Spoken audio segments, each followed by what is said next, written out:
Aïcha avait tout, une carrière fulgurante dans la finance, un appartement avec vue imprenable sur les lumières scintillantes de la ville, des amis qui riaient à ses blagues et admiraient son assurance. Elle collectionnait les succès comme d'autres les timbres, chaque promotion, chaque investissement fructueux, ajoutant une nouvelle pièce à l'édifice de sa propre grandeur. Pourtant, au milieu de ce tourbillon de réalisations, un vide subtil mais persistant rongeait les bords de son bonheur. Les dîners chics laissaient un goût fade dès la dernière bouchée. Les voyages exotiques ne parvenaient qu'à masquer temporairement une étrange mélancolie. Même les compliments les plus sincères résonnaient étrangement creux. À quoi bon tout cela se demandait-elle souvent, contemplant les gratte-ciel qui perçaient le ciel, symbole de son ascension.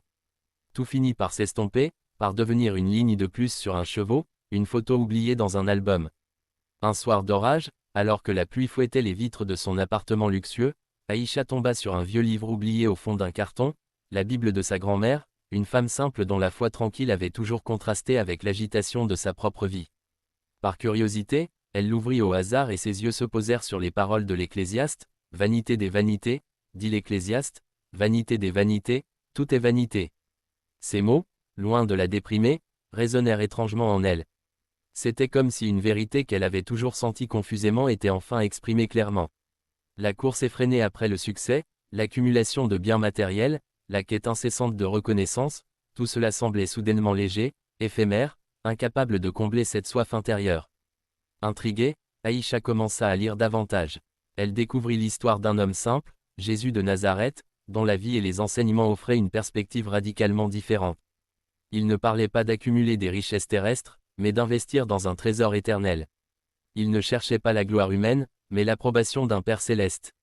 Son amour désintéressé, son sacrifice ultime, sa promesse de vie éternelle, tout cela contrastait violemment avec la vanité qu'elle percevait dans le monde.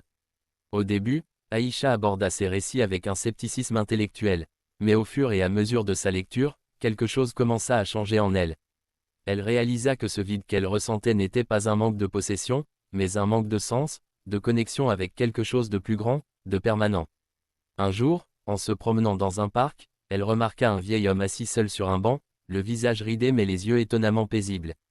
Elle s'assit près de lui et, timidement, lui parla de ses doutes, de sa quête de quelque chose de réel au milieu de la vanité.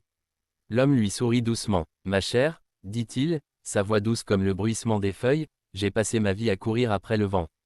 Ce n'est que lorsque j'ai tourné mon regard vers celui qui est la source de toute vie, Jésus-Christ, que j'ai trouvé la véritable paix. » Il lui parla de la grâce, de l'amour inconditionnel, du pardon offert à tous. Il ne s'agissait pas de nier la beauté du monde, mais de comprendre que sa plénitude ne se trouve qu'en relation avec son Créateur.